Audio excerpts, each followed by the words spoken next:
చాలామందికి నేను చెప్పేటటువంటి మాటలు కొంచెం అర్థం కావు. చాలామందికి కూడా కొంచెం ఎగతాళిగా అనిపించవచ్చు నా మాటలు. ఎందుకంటున్నానంటే ఈ మాట, దైవిక జ్ఞానము లేని వారు చాలామంది ఈ లోకంలో ఉన్నారు.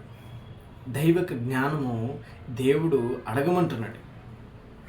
మీకు జ్ఞానము కొదువైన ఎడల నన్ను అడుగుడి, నేను ఇస్తాను అంటున్నాడు. అది మనుషులకి ఉండేటటువంటి జ్ఞానము కాదండి. దేవుడు ఏమంటున్నాడు తెలుసా? మీకు జ్ఞానము కొదువైన ఎడల. మనిషి జ్ఞానం లేదంటారా? ఉంది, కానీ దైవిక జ్ఞానం లేదు. ఆ జ్ఞానము లేకపోవడం వలనే దేవుడు చెప్పిన అనేకమైన మాటలు చాలామందికి అర్థం కాలేదు. ఈ రోజున నేను చెప్తున్న మాటలు కూడా చాలామందికి అర్థం కాకపోయి ఉండొచ్చు, లేదా కొంచెం నవ్వులాటగా ఉండొచ్చు. ఎందుకంటే దేవుని గురించి సత్యము తెలుసుకునే ప్రయాణంలో అనేక మంది ఇప్పటి వరకు ఎన్నో దేవుళ్ళని నమ్మే ఉంటారు. కానీ నేను చెప్పేటటువంటి ఈ నిజమైన దేవుడు, ఏకైక దేవుని గురించి చెప్పేటప్పుడు చాలామందికి ఎగతాళిగానే ఉంటుంది. కానీ వాటిని ఏవి కూడా పట్టించుకొనక ముందుకు సాగాలన్నదే మా ఆశయం, ఆశ కూడా. నేను ఈ రోజున ముందుకు ఎందుకు వచ్చాను అని అంటే,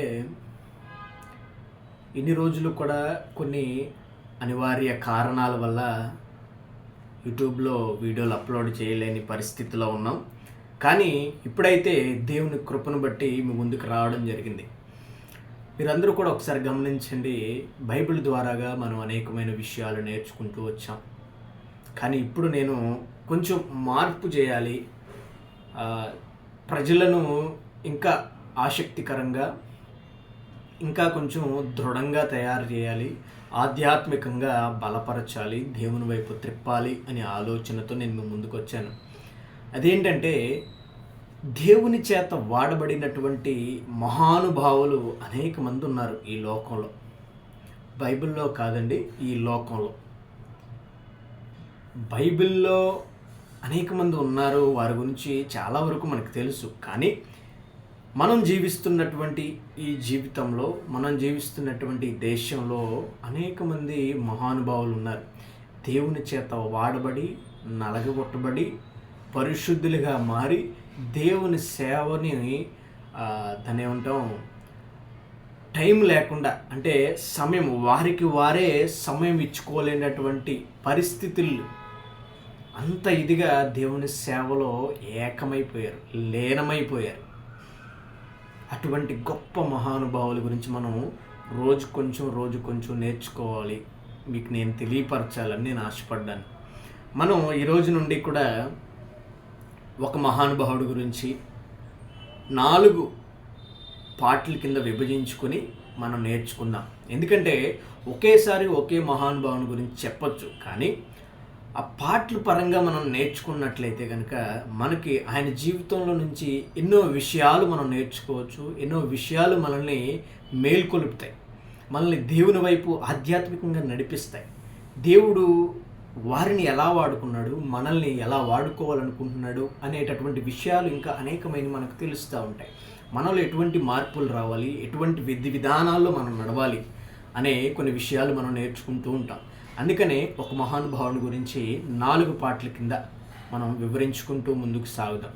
ఈరోజు నేను మీతో చెప్పాలనుకుంటున్నటువంటి ఆ మహానుభావుడు ఎవరు అని అంటే, ఆయన పెద్ద రాజేమీ కాదు, ధనవంతుడు కానే కాదు, అదేవిధంగా ప్రపంచ ప్రఖ్యాతిగాంచినటువంటి శాస్త్రవేత్త అసలే కాదు.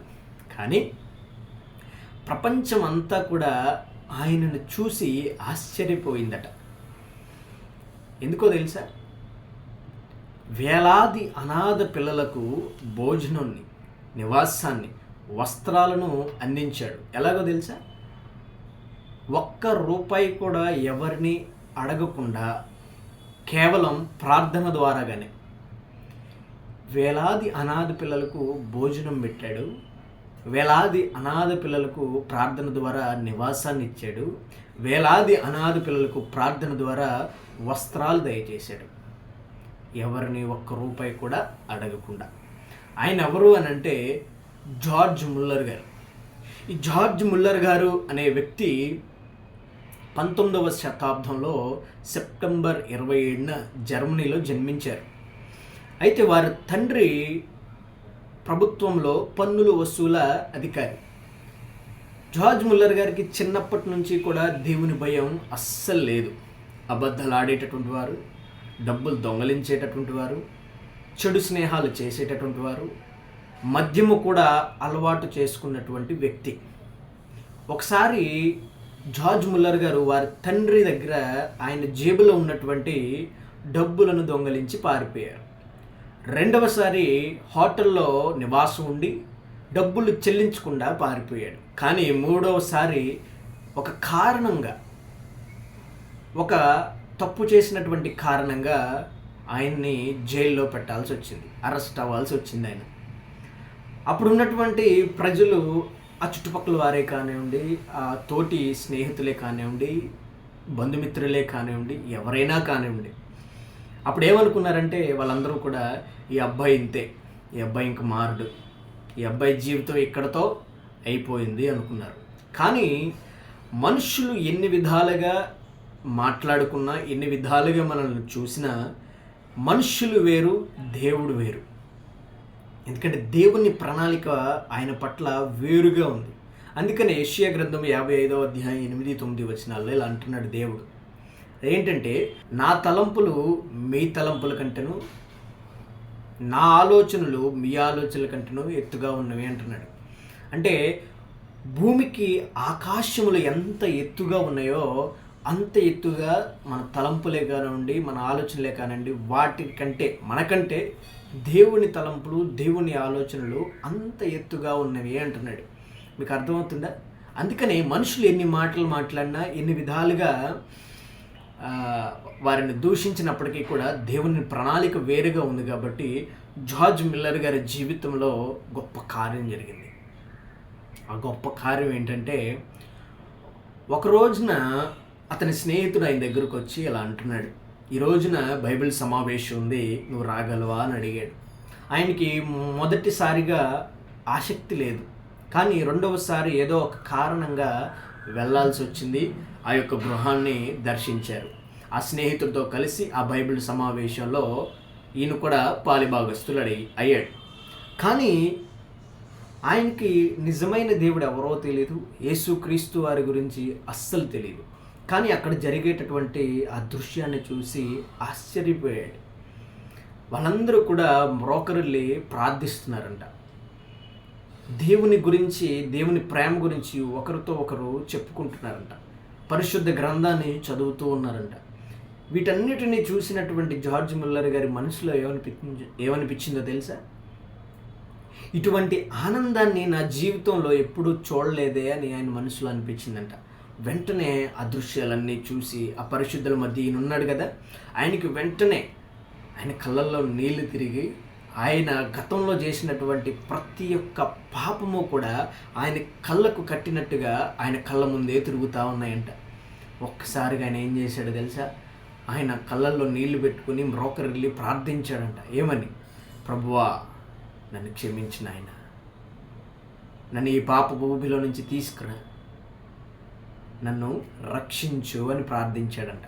ఆ ప్రార్థన విని వెంటనే ప్రభు అయిన యేసు క్రీస్తు వారు ఆయన జీవితంలో గొప్ప కార్యం చేసి ఆయన జీవితం అంతటినీ కూడా మార్చేశారంట. ఇక్కడ చూడండి ప్రియ దేవుని బిడ్డలారా, ఈ రోజున మనకు కూడా ఎన్నో పనులు ఉంటాయి. ఈ రోజున మనము కూడా ఎన్నో పాపపు పనుల్లో పాలిభాగస్తులు అయిపోయి ఉంటాం. దేవుడు కానీ ఇక్కడ నువ్వు పాపివా, మంచివాడివా, గొప్పవాడివా, పేదవాడివా, ఎలాంటి వాడివి అని నిన్ను చూడట్లేదు. జార్జ్ ముల్లర్ గారు ఎలాంటి వారో దేవుడు చూసారా? లేదు. మన జీవితంలో కూడా మనం ఎలాంటి వారమో దేవుడు చూడట్లేదు.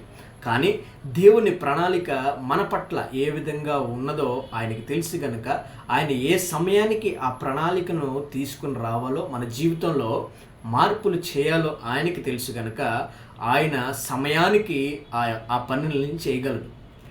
మన జీవితంలో కూడా అనేకమైన సమస్యలు ఉండొచ్చు, మనం గతంలో ఎన్నో పాపాలు చేసి ఉండొచ్చు.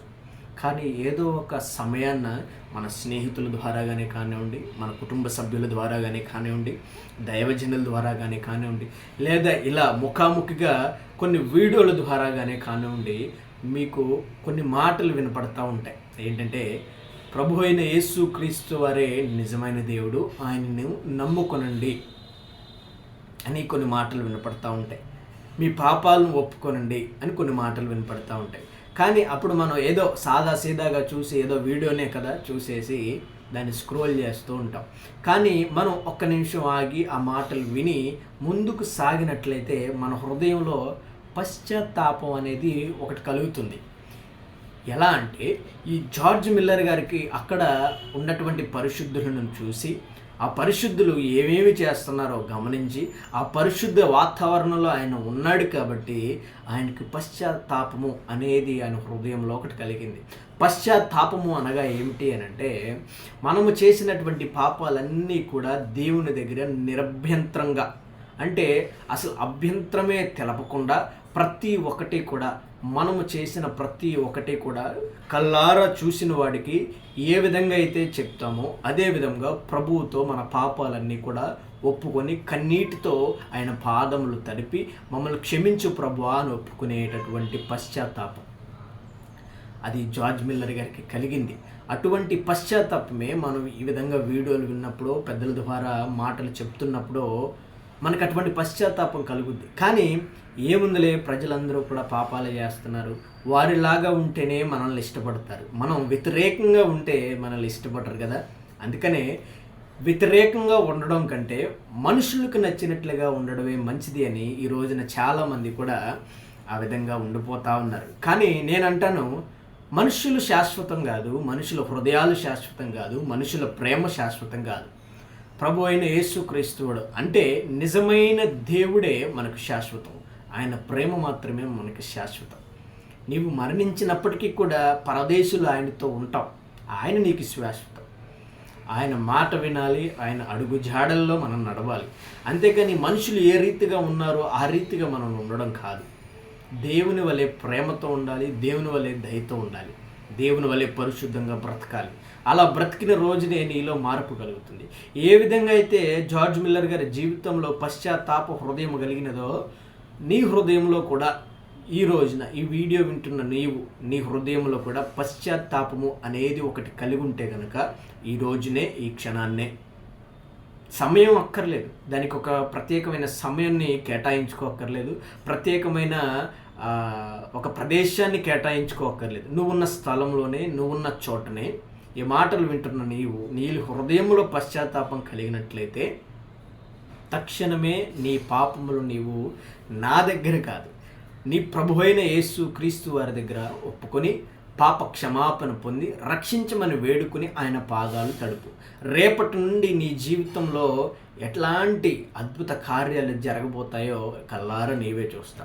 క్రీస్తును నమ్ముకున్న వారికి శ్రమలు తప్పవు అని అపోస్తలుడైన పౌలు మనకి వివరించారు.